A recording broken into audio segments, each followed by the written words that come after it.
오늘 말씀은 요한계시록 15장 1절에서 8절까지 말씀입니다. 함께 읽도록 하겠습니다. 또 하늘에 크고 이상한 다른 이적을 보매 일곱 천사가 일곱 재앙을 가졌으니 곧 마지막 재앙이라. 하나님의 진노가 이것으로 마치리로다. 또 내가 보니 불이 섞인 유리바다 같은 것이 있고 짐승과 그의 우상과 그의 이름의 수를 이기고 벗어난 자들이 바닷가에 서서 하나님의 검은고를 가지고 하나님의 종 모세의 노래 어린 양의 노래를 불러 이르되 주 하나님 곧 전능하신 이시여 하시는 일이 크고 놀라우시도다. 만국의 왕이시여 주의 길이 의롭고 참되시도다. 주여 누가 주의 이름을 두려워하지 아니하며 영화롭게 하지 아니하오리이까. 오직 주만 거룩하시니이다. 주의 의로우신 일이 나타났음에 만국이 와서 주께 경배하리이다 하더라. 또 2일 후에 내가 보니 하늘의 증거 장막의 성전이 열리며 일곱 재앙을 가진 일곱 천사가 성전으로부터 나와 맑고 빛날 세마포 옷을 입고 가슴에 금띠를 띠고 네 생물 중에 하나가 영원토록 살아계신 하나님의 진노를 가득히 담은 금대접 일곱을 그 일곱 천사들에게 주니 하나님의 영광과 능력으로 말미암아 성전의 연기가 가득 차매 일곱 천사의 일곱 재앙이 마치기까지는 성전에 능히 들어갈 자가 없더라. 아멘. 아침 묵상을 통해서 하나님의 은혜가 있기를 간절히 소망합니다. 요한은 일곱 천사가 일곱 재앙을 가지고 있는 환상을 보게 됩니다. 지상에서 생전에 짐승과 그의 우상과 그의 이름의 수를 이기고 벗어난 자들이 주 안에 죽었기 때문에 하늘에서 모두 살아서 안식을 누리고 있으며 검은고를 연주하면서 하나님의 종 모세의 노래와 어린 양의 노래를 부르고 있습니다. 여기서 짐승과 그의 우상과 그의 이름의 수를 이기고 벗어난 자들이 누구를 의미하죠? 그리스도를 따르기 위해서 로마 제국의 유혹과 압제에 굴복하지 않고 끈질기게 저항했던 성도들을 의미합니다. 사탄이 로마를 도구 삼아서 그들을 괴롭히고 핍박했지만 그들은 믿음을 지킨 자들입니다. 그들은 검은고를 가지고 하나님을 찬양합니다. 3절 후반부를 읽어볼까요? 만국의 왕이시여 주의 길이 의롭고 참되시도다. 만국의 왕은 로마 황제를 의미하는 것이 아니라 바로 주님임을 고백하는 것이죠. 우리 예수 그리스도임을 고백하고 예수 그리스도를 노래합니다. 여기에서 우리는 무엇을 알 수 있을까요? 세상의 눈으로 볼 때 순교는 세상이 신앙인에 대해서 승리한 것처럼 보입니다. 그러나 하늘의 관점, 하나님의 관점으로 볼 때 순교는 그 자체가 이기는 것임을 분명히 보여줍니다. 또 요한은 연이어서 환상을 보죠. 하늘에서 증거 장막에 성전이 열리고 거기에서 맑고 빛나는 세마포 옷을 입고 가슴에 금띠를 메고 있는 일곱 천사들이 나옵니다. 증거 장막의 성전이라는 이 구절을 이용하는 이단이 어딥니까? 바로 신천지죠.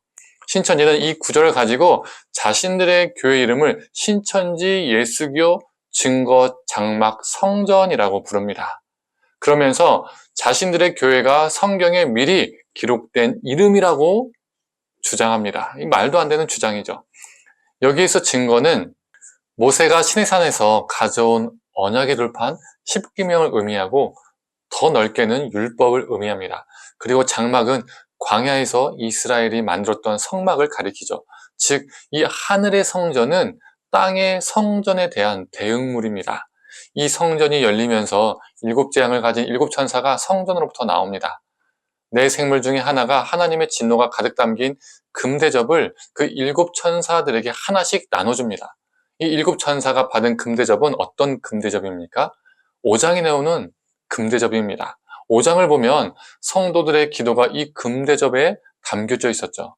일곱 천사들은 성도들의 기도가 하나님의 귀에 상달되었기 때문에 하나님의 진노가 가득 담긴 그릇을 쏟으라는 명령을 받습니다. 하나님의 진노의 대접들이 다 쏟아지기 전에는 아무도 성전 안으로 들어갈 수 없도록 성전 안에는 연기가 가득합니다. 이것은 하나님의 심판이 반드시 실행될 것이라는 것을 시사합니다. 그래서 요한은 자신이 본 환상을 소아시아 일곱 교회에게 편지로 보내면서 이렇게 말하는 것이죠. 하나님께서 악한 권세를 분명히 무너뜨릴 것이니 믿음을 저버리지 말고 지켜라. 오직 예수 그리스도만을 주님으로 고백하고 예배하고 순종하는 자만이 하나님의 엄중한 심판을 면한다. 지금은 마치 지고 있는 것 같지만 결국에는 우리가 승리한다라고 말하고 있는 것입니다. 성도님들, 우리는 지금 교회력 가운데 어느 기간에 놓여 있습니까? 우리는 대림절 기간에 있습니다. 대림절은 예수님의 오심을 기다리는 교회력의 시간이죠. 우리 주님의 다시 오심은 분명히 있고 우리 주님의 심판은 분명히 있습니다. 그러하기에 우리 주님의 다시 오심과 심판하심을 믿는 성도들은 주어진 시간을 소중히 여기고 하나님의 뜻에 순종하며 살아야 합니다. 다른 것을 왕으로 여기는 것이 아니라 오직 예수 그리스도만을 만왕의 왕으로 모시고 따르고 예배해야 합니다. 그릇된 세상 풍조로부터 믿음을 지켜야 합니다. 믿음으로, 말씀으로 사는 것이 세상의 기준으로 볼 때에 어리석고 지는 것처럼 보일 수 있습니다. 그러나 하늘의 관점, 하나님의 관점에서는 이기는 것입니다. 저와 성도님들 모두 주님 안에서 이기는 자가 되기를 간절히 소망합니다.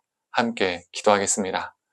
하나님, 이 땅에 마치 악이 또 사탄의 권세가 너무나 판나치는 것 같아서 믿음대로 살고 바르게 살고 옳게 사는 것이 마치 바보 같고 어리석고 손해보는 것처럼 느껴질 때가 있습니다.